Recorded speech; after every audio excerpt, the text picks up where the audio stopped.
말씀 제목 한번 따라하겠습니다. 복음을 위하여.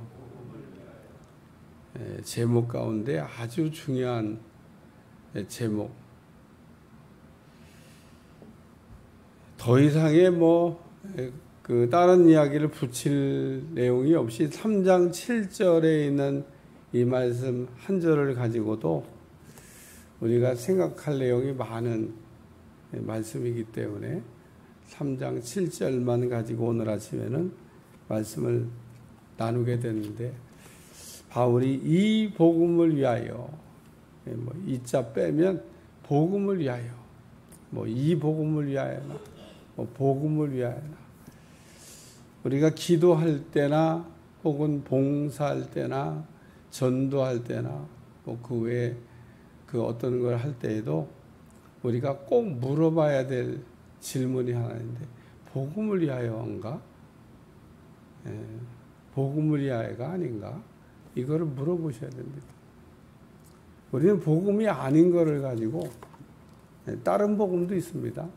복음이 아닌 걸 가지고 복음이라고 이렇게 자꾸 이렇게 억지를 부릴 때가 있습니다. 우리가 복음을 위해서만 살면 더 할 나위가 없죠. 그래서 우리는 무엇을 하든지 간에 복음을 위하여, 기도할 때도 여러분 복음을 위하여 기도를 해보셔야 됩니다. 내가 복음을 위하여 기도를 해봐야 되겠다. 이 말을 다른 말로 바꾸면 예수님을 위하여 라는 말로 바꿀 수도 있습니다. 그러니까 이 복음을 위하여, 그러니까 무슨 뜻이지? 이게 무슨 말인가? 복음이 예수님이고 예수님이 복음이니까 우리가 복음 그러면 예수님이 복음이에요. 예수님.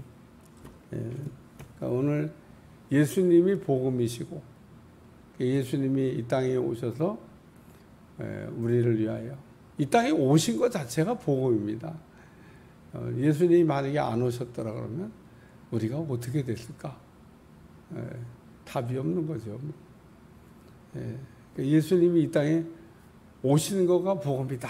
그리고 요한복음 1장 읽어보세요. 말씀이 육신이 되어 오셨다는 겁니다. 말씀이 육신이 되어 오실 이유가 뭐 있어요? 오실 이유가 없습니다. 근데 말씀이 육신이 되어 우리 가운데 오셔서 또 우리와 함께 계시는 것, 복음입니다. 오늘 바울은 복음을 위하여, 바울을 부르신 거 이방인에게 복음을 전하기 위해서 불렀다. 오늘 우리는 이 말씀을 읽을 때 별로 느낌이 안 와요. 그리고 이 배경을 모르고 읽는 사람은 아무리 읽어도 무슨 말인지 이해가 안 됩니다.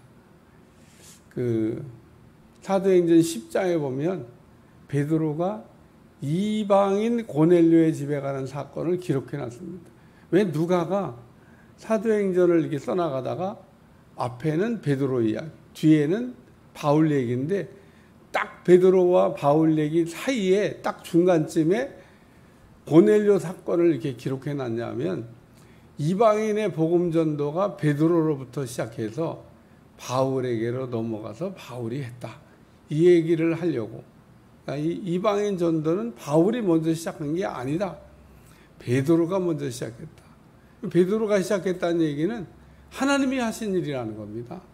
하나님의 계획에 따라서 하나님이 하신 일이지, 그게 무슨 바울이 가서 하고 베드로가 하는 것도 아니란 얘기입니다. 그래서 사도행전 10장이 누가가 그냥 생각 없이 그냥 써놓은 예를 들면 사건이 아닙니다. 그 사건 때문에 이제 이방인 선교회분이, 우리가 사도행전 1장도 여러분들 잘 읽어보시면 사도행전 1장을 유대인들이 읽을 때 그 사도행전 1장을 이해했을까? 오늘 아침에 이렇게 생각하면서 이해 못했습니다. 이해했더라면 그렇게 행동 안 하고 그렇게 안 살았죠. 그러니까 사도행전 1장을 읽어도 유대인들은 말씀이 이게 안 들어옵니다. 그러니까 오늘도 여러분 말씀을 다 듣는 줄 알지만 저는 다 듣는다고 설교를 해본 적이 없어요. 여러분 그런 만큼 듣는 거고, 여러분 마음을 열은 만큼 들리는 거고, 여러분에게 하나님 은혜 주신 것만큼 들리는 겁니다. 그 이상도 그 이하도 아닙니다. 자, 사도행전 1장 한번 넘겨보겠습니다. 사도행전 1장.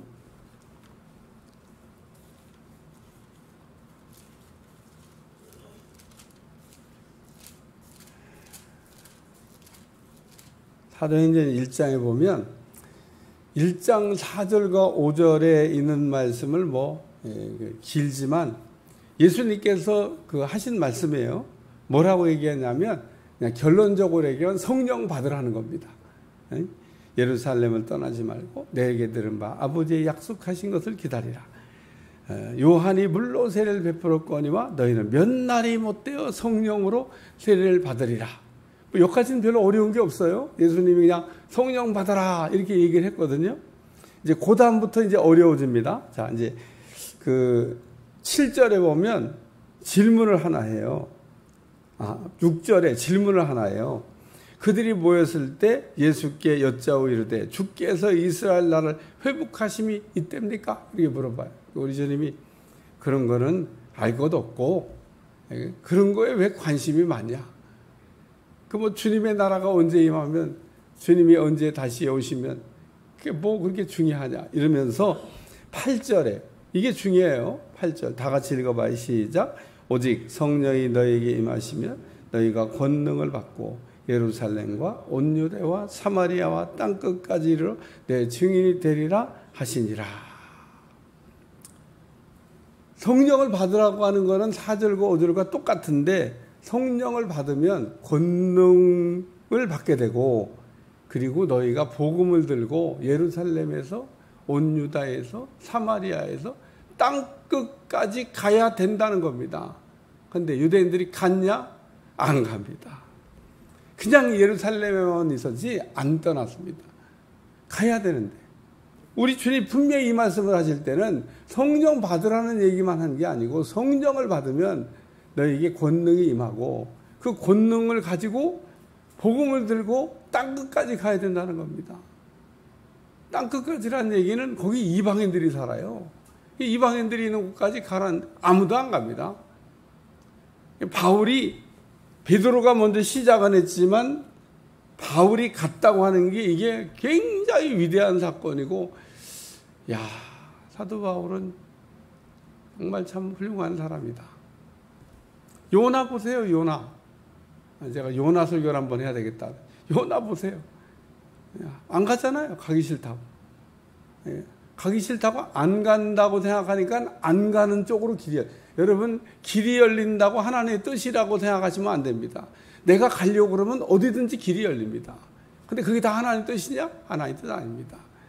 여러분, 내가 가려고 그러면 뜻을 정하면요, 어디든지 길이 열립니다. 그 막 가는 거죠. 근데 우리는 하나님이 말씀하시는 대로 가야 되는데, 오늘 바울에게 하나님께서 너 이방인을 위하여 가라는 겁니다. 그래서 우리 주님이 바울을 이렇게 부르셔서 이 복음을 위하여 그의 능력이 역사하시는 대로 하나님이 일하시는 방향을 따라서 내가 뛰었다, 그 얘기를 하는 겁니다.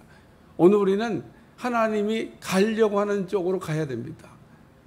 그래서 성령에 관한 말씀을 전할 때마다 전하는 사람들이 늘 한 얘기가, 성령님이 가시면 나도 따라가고 성령님이 서면 나도 서고. 그 내용이 어디에 나오냐? 출애굽기에 나와요. 이스라엘 백성들이 뭐 가고 싶다고 광야에서 가고 뭐 서고 싶다고 서고 그랬던 게 아닙니다. 성막 위에 구름이 떠오르면 야 가자 그러고, 안 떠오르면 그냥 여기서 있자. 하나님은 왜 안 가게 하신지 몰라. 참 이렇게 척박한 땅에서 좀 더 좋은 데로 좀 데리고 가면 안 되나? 그래도 못 갑니다. 그래도 하나님은 또 데려다 놨는데 물도 없어. 이 우리 전능하신 하나님은 어떻게 물도 없는 이런 곳에 우리를 데려다 놓고 아주 우리를 여기서 그냥 다 물도 못 먹고 죽게 만들려고 하는 거 아니야?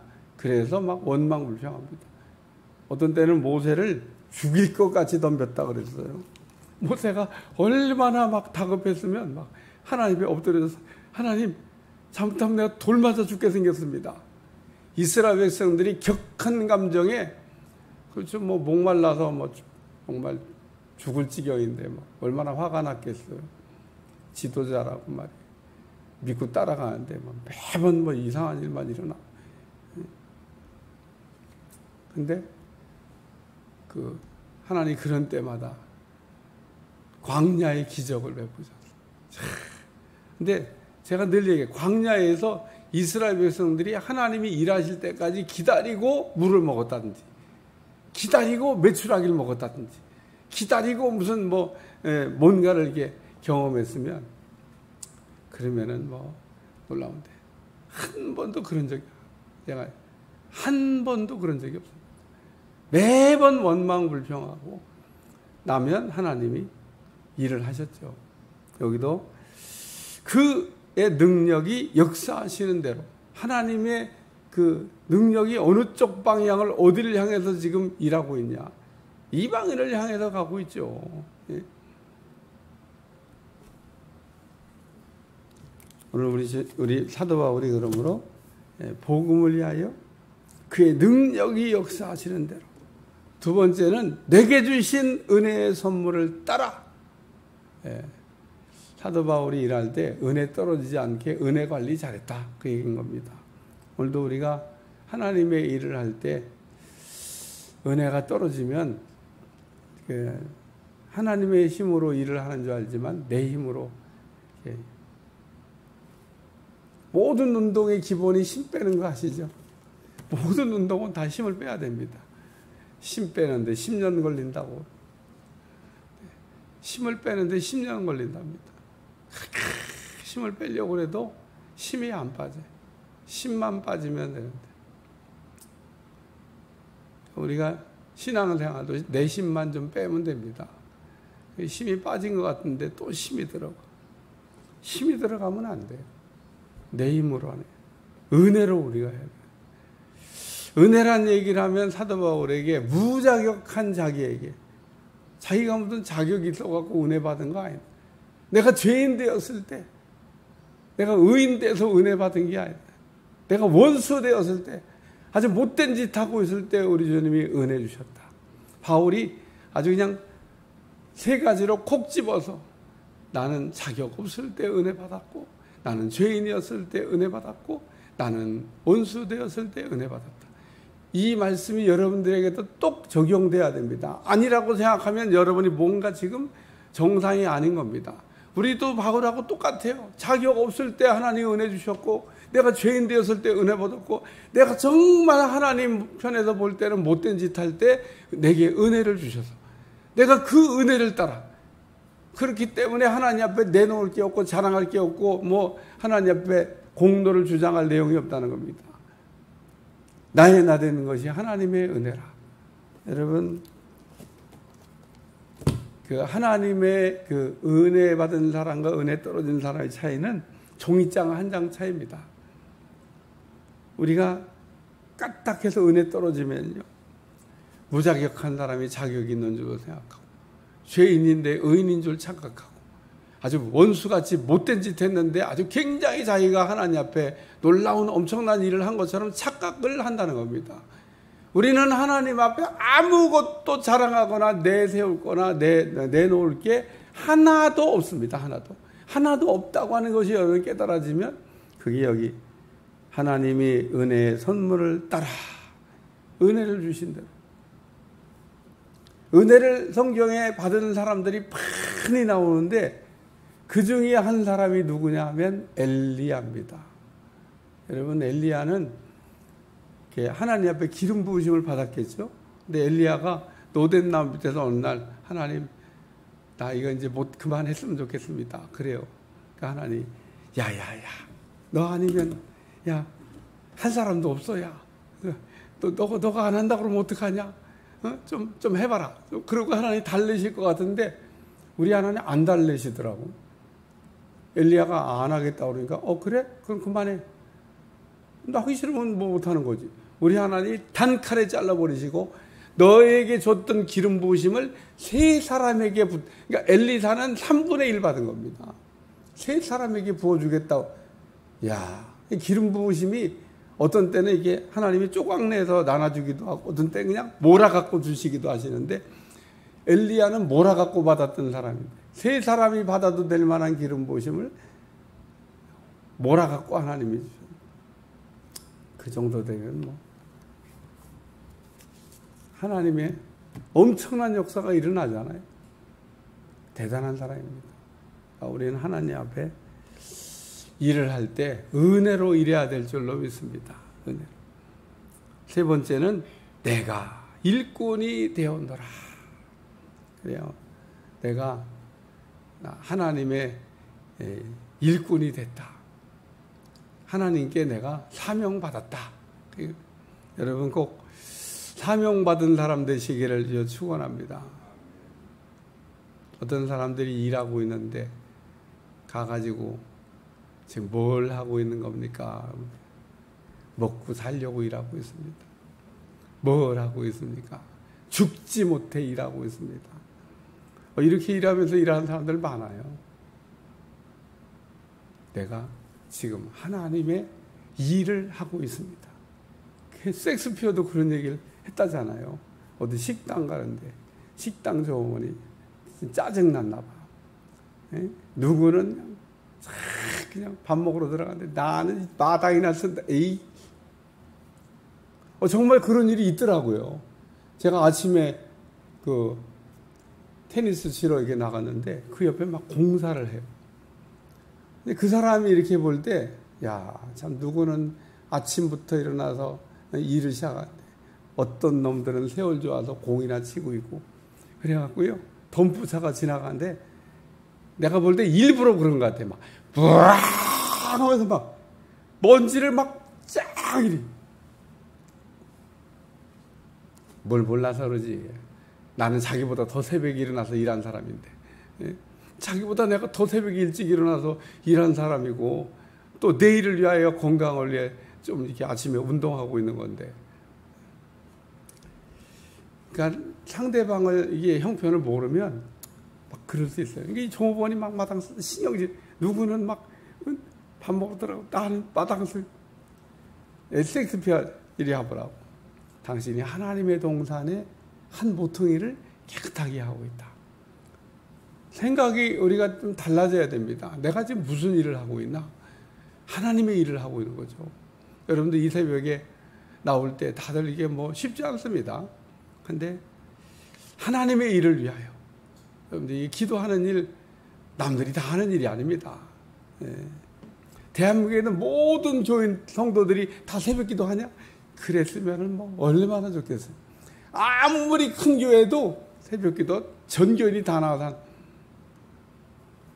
그래서 시골에 있는 교회들이 어쩌면 서울에 있는 큰 교회보다 훨씬 더 훌륭할 수 있습니다. 어떤 그 전도사가 그래서 자랑하더라고.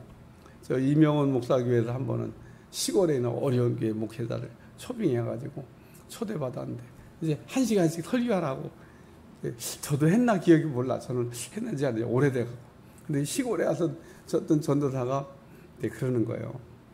불러주셔서 너무 감사하다. 그런데 우리 교회는 새벽에도 100%, 낮에도 100%, 저녁에도 100%. 대한민국에 이런 교회는 없어. 교인이 항상 다 100% 모인다는 거예요. 교인은 뭐 얼마 안 되지. 뭐 한 10명 되면 10명이, 새벽에도 10명, 낮에도 10명, 저녁에도 10명. 그러니까 100%지. 하나님은 퍼센트로 따지기 때문에. 네? 서울에 있는 내노란 교회도 그 교회 못 따라갑니다. 그 교회는 100% 새벽 기도하죠. 100% 새벽 기도하는 교회가 어디 있어요? 숫자적으로 보면 더 많이 모인다고 우리 교회가 새벽 기도 이렇게 많이 모여 그러지만 퍼센트로 따지면 그거 못 감당한단 말이에요. 시골 교회. 우리 교회는 다 100%입니다. 어쨌든 그런 이야기 간직했던 기억이 납니다. 오늘도 우리가 이렇게 살아가면서 하나님의 일꾼이라고 하는 자긍심을 가지고 승리하시기를 축원합니다.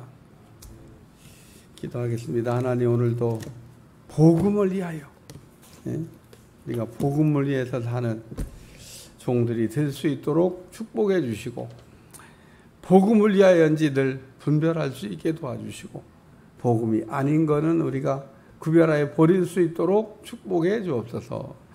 오늘도 복음을 위하여 기도하게 도와주시고, 복음을 위하여 헌신하게 도와주시고, 복음을 위하여 전도할 수 있도록 축복해 주옵소서. 예수님의 이름으로 간절히 기도합나이다. 아멘.